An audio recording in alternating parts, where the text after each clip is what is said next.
Salut YouTube, c'est Clasher. Aujourd'hui tuto nettoyage de son GBB. Donc là je vais vous le faire sur un 1911 Socom Gear Custom Punisher. Donc j'ai choisi ce modèle car c'est celui qui ressemble au plus grand nombre, on va dire, niveau du démontage, de l'interne. C'est équivalent, on va dire, au M9, au IKPA, tous les 1911.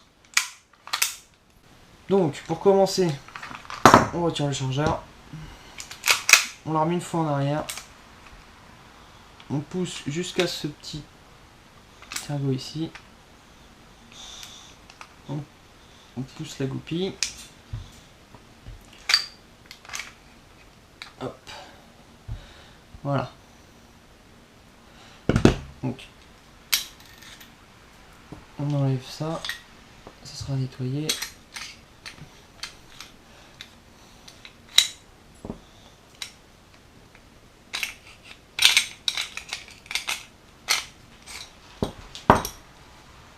Voilà.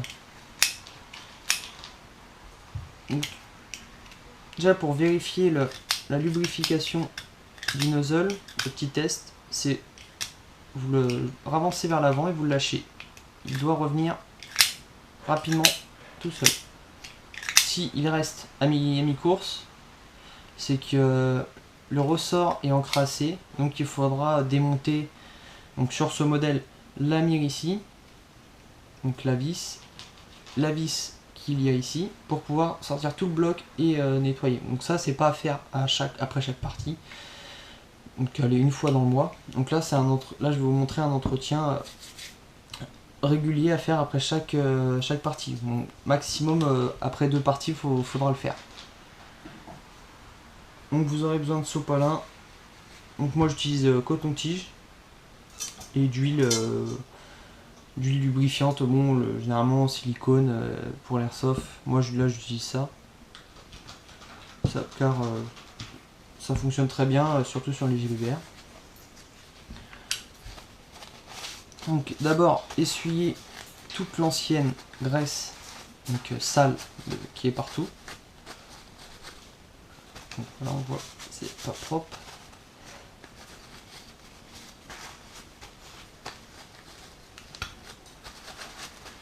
Voilà. Moi j'utilise des cotons-tiges pour nettoyer bien les arêtes.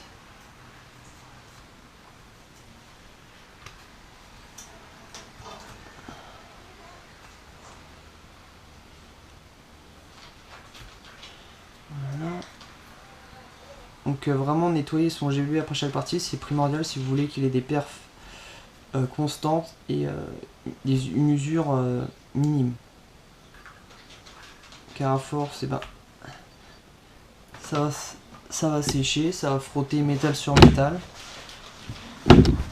Vous allez risquer de casser quelque chose, donc ça serait embêtant. Donc ça c'est bon. On prend un autre.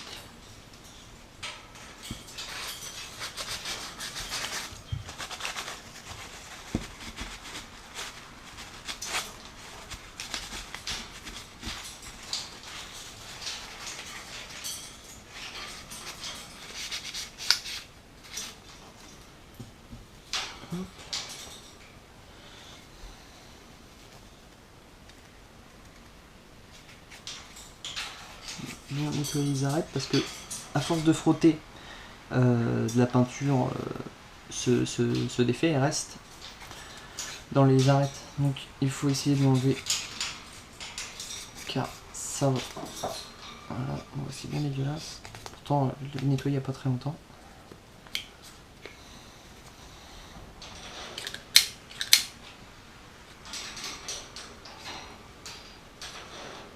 Ça c'est bon.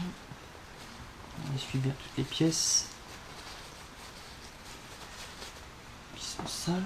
Donc ça, pas besoin de démonter entièrement. Sinon voilà, il faut dévisser ce petit vis pour pouvoir sortir toute la partie bloc-up au canon. Mais là c'est pas utile pour un entretien. Ça serait utile si je voulais par exemple changer le joint au pop. Hop, on enlève ça, on dévisse après ces deux vis là, et vous aurez le canon et bloc, enfin, le canon et le joint dans les mains. Donc pour savoir quand est-ce qu'il faut changer son joint pop, si pour lever de la 0,25 vous êtes obligé de serrer votre pop à fond, c'est que le joint est fatigué, qu'il faut le changer.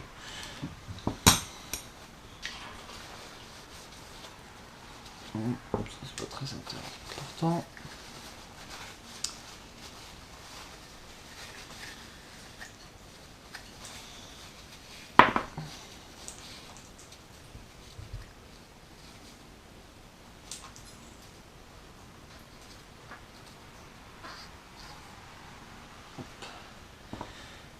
Hop, ça c'est on va dire la chose avec le ressort les plus importantes à nettoyer car et à lubrifier parce que ça s'entortille à une vitesse assez importante lors d'un tir.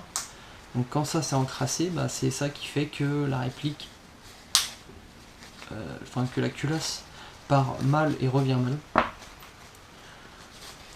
Ça il y a une astuce. On peut faire, on va le plier plusieurs fois.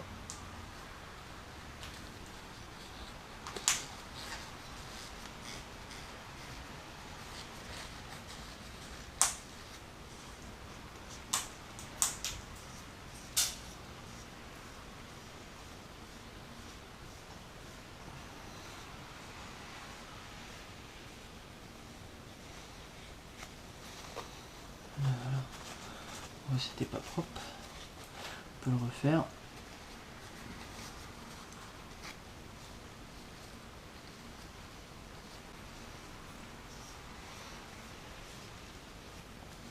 Voilà, je tire un peu vraiment pour bien que ça frotte dans les arrondis.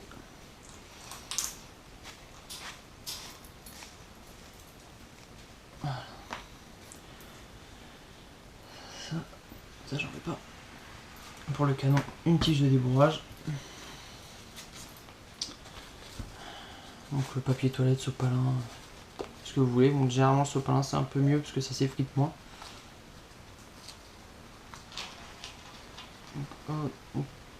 Vu que là c'est pas un canon de précision, on peut la faire assez épaisse. Parce que c'est vrai, si vous avez un canon de précision 6.2, bah il faudra faire moins épais en sopalin, sinon vous allez avoir du mal à le rentrer dans le bloc, dans le canon.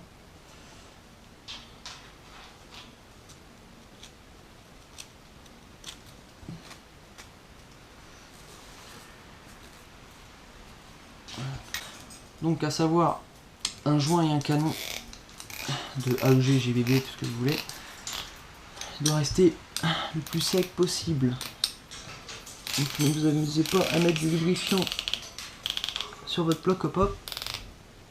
Donc voilà, il faut essayer de s'arrêter juste au joint, juste au pire l'effleurer. Là on voit, c'est ça.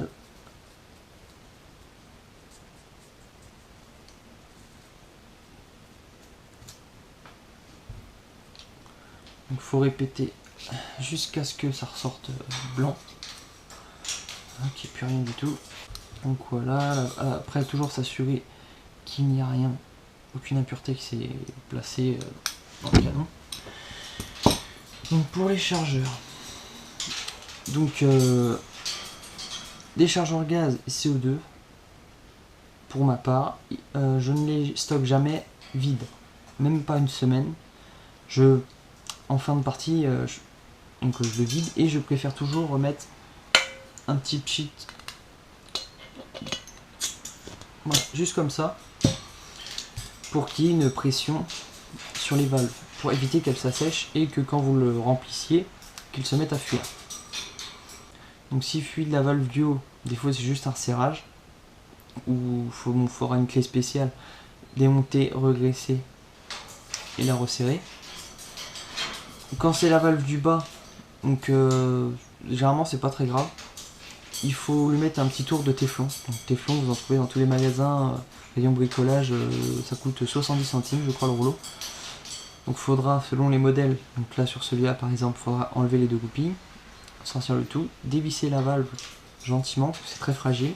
Mettre 1 ou 2 tours de téflon sur le filetage, resserrer gentiment car ça casse très facilement. Et après vous remettez du gaz et normalement il n'y aura plus de fuite. Donc ce que vous pouvez nettoyer sur les chargeurs au coton-tige, donc le logement des billes. Donc, sur ce modèle, c'est pas super simple d'aller tout au fond.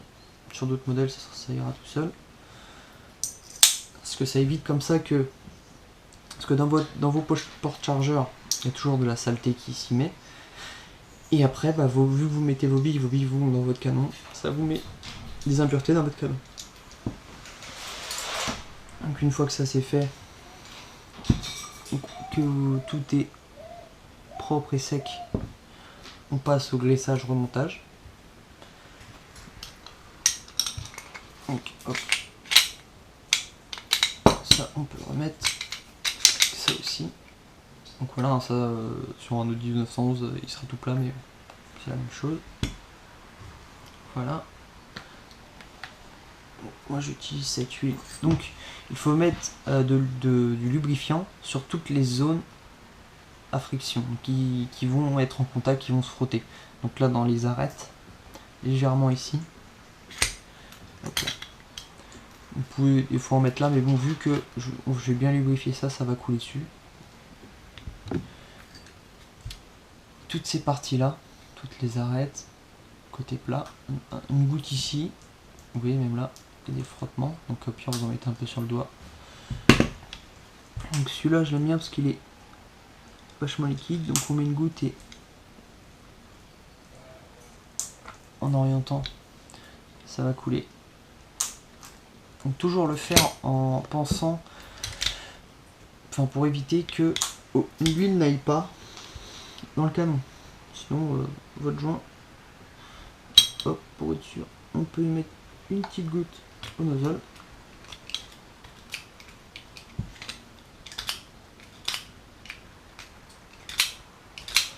Donc ça après c'est si vous utilisez un gaz sec ou lubrifié, vous aurez ou pas à le faire. Si vous utilisez un Extreme Blueback ou même le Walter, normalement le graissage du nozzle vous n'aurez pas à le faire. Par contre si vous utilisez comme moi de l'Ultra Air, donc les gaz secs, il faudra penser à le lubrifier assez souvent pour éviter qu'il s'assèche. Hop, une goutte. Voilà, là vraiment une petite goutette parce que après ça risque de dégueuler sur toute la réplique.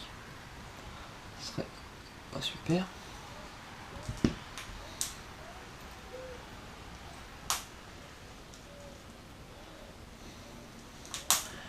Hop.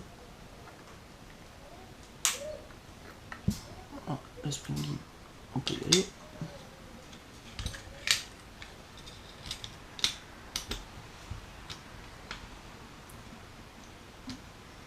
Donc voilà, sur ce modèle, il a un peu du mal à tenir en place.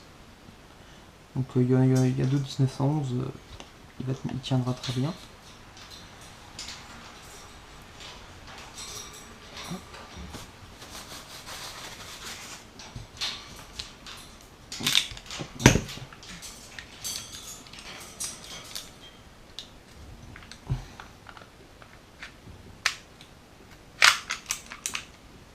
Donc voilà. Là j'ai mis un peu de la graisse partout.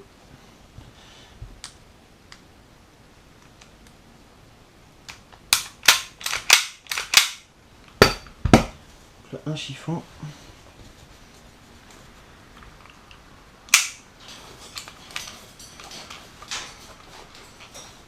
Il faut vraiment essuyer l'externe, ça ne sert à rien. Je vais lubrifier l'externe.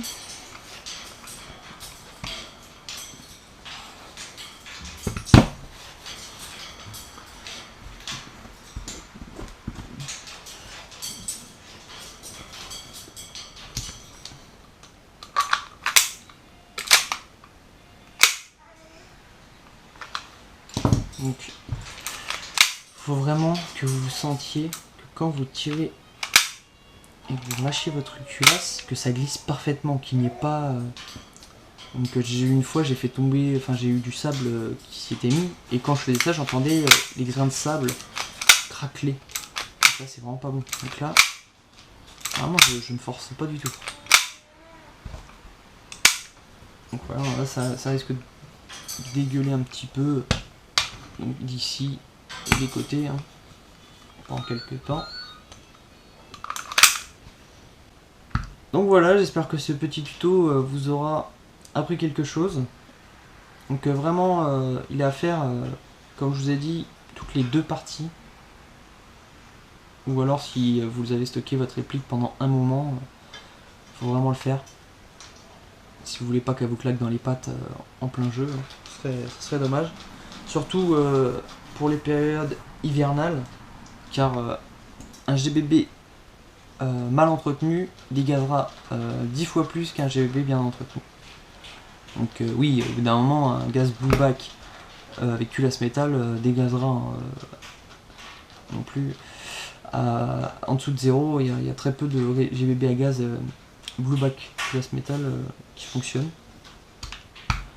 Donc voilà, je vous dis à bientôt pour de prochaines vidéos. Salut!